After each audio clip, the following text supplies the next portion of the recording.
Welcome to Using Learning Style to Study More Efficiently in Nursing School. I think we sometimes do you a disservice by not focusing on this very well. I think a lot of nursing schools do have you take a learning style test so that you know that, but then we don't give you suggestions of how to change how you operate in the classroom or how you study based on your learning style. So that's what I hope to give you with this. And also, I don't think all instructors do a good job of addressing all the different styles in their classrooms. So now with this information, you can start taking some of that responsibility on yourself so that you can learn in the way that's most efficient for you. So you can see a lot of learning styles out there, but three primary styles, and that's visual, auditory, and kinesthetic, tactile, hands-on. And there's a lot of websites out there that support the percentages I show you here, that about 60% of learners are visual, 30% are auditory, and 10% are more that hands-on. However, I would bet that varies by profession and even by gender, age, and I think that will probably vary by our generations too. Like the younger generation spends time on the computer, and I bet that's going to change those styles in the future. If you go to our website at pocketprofnursing.com, I've given you links to several online learning style assessments. So if you don't know what your learning style is, go there and take one or two of those assessments. I've done all of them. I got about the same answers on all of them.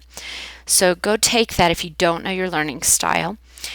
And so it's not just important to know what your style is, but to change how you study and how you participate in class based on that primary style. If you're doing well in school, you may not need to do that. But if you're struggling, I would really suggest that you try to change how you're learning, because the definition of insanity, doing the same thing, expecting a different result.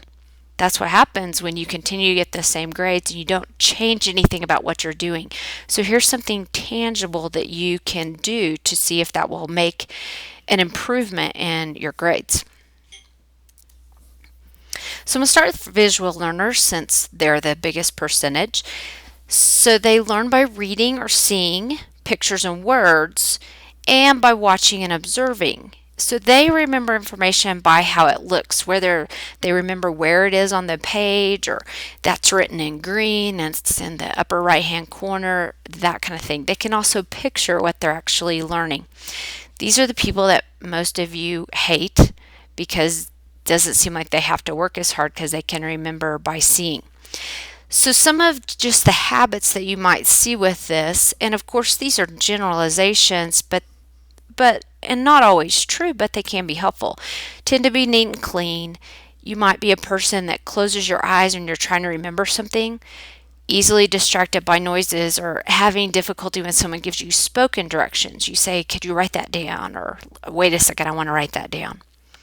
So that's kind of how a visual learner looks.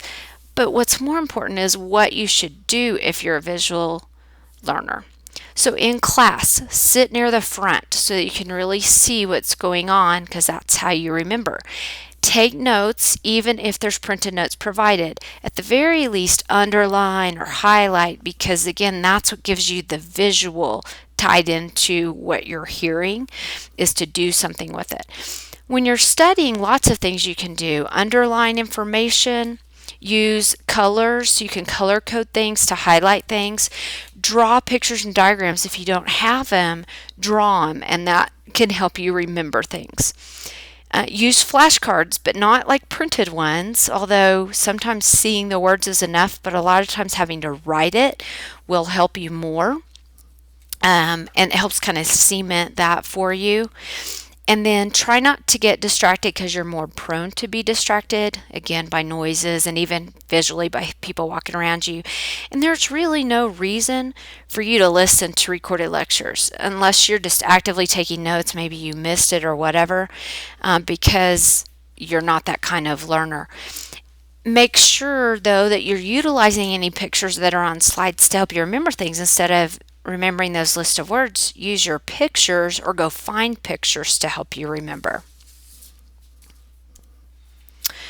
Auditory learners, that next biggest category of learners, learn by hearing. Also by asking questions and then participating in discussions. I mean, it may take you to get discussions going, and that's how you learn. You remember information by how it sounds, so you've got to hear it and understand verbal instructions better than written. So if you're given written instructions, you probably need to read them out loud to yourself. So some habits you might have. You hum or talk to yourself when you're bored. Oftentimes you take poor notes because you're trying to listen. Oftentimes you don't spell well because you try to sound things out, and we know, especially in English, that isn't necessarily how things are spelled. And oftentimes you're a slow test taker because you speak to yourself as you read, and that takes longer. So what should you do if you're an auditory learner? Well, in class, you need to attend because you need to hear it. Record lectures if you're not going to be there, and even record lectures if you're going to be there, because then you can listen to them again when you're studying. Obviously, sit where you can hear, and then ask questions and participate in discussions, because hearing that discussion helps you, and you may be the only one, to get it started. When you study, listen to recorded lectures whenever you have a chance. I have lots and lots of students to do this. So if you're walking the dog, listen to the lecture. Exercising, you've got an hour ride to clinical, listen to the lecture in the car. These will really help you if you're an auditory learner. Reading your notes out loud or your flashcards out loud, even your text. So just reading, what will happen is, you may read every word, but it tends to fly over the top of your head and you don't remember a single thing you read. So out loud. And the best way for you to study is really with someone else or a group that will discuss things. You really need that discussion, not just reading your notes, but that back and forth discussion will help you. Finally, our kinesthetic or tactile learners.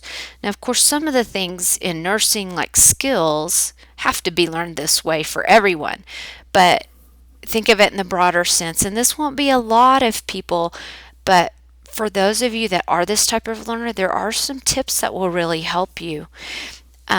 So you learn by touching and doing in hands-on activities, which unfortunately we oftentimes don't have time to do in a lecture-style classroom, especially considering the volume of information that we have.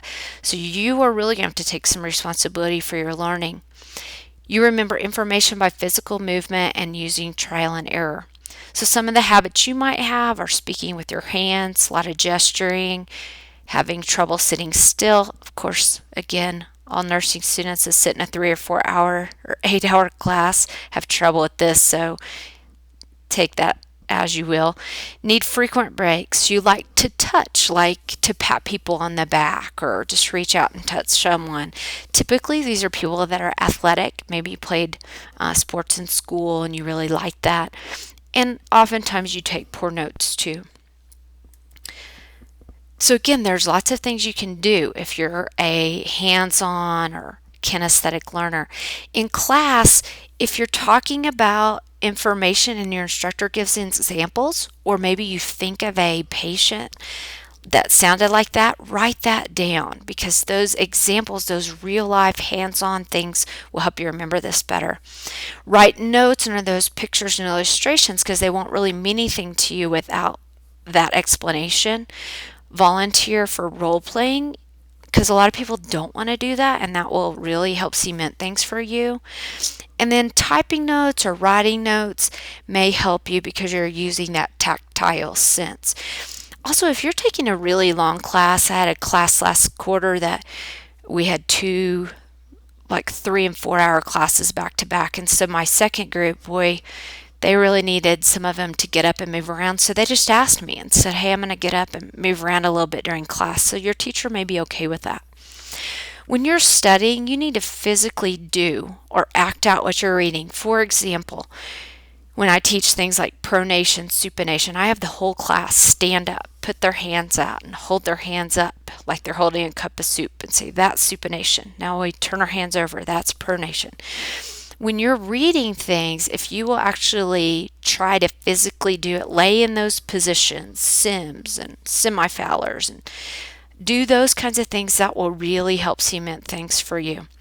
You really need to take extra time to do things like case studies and lab activities. A lot of times you have those in your books as extra work and you have them on websites with your books.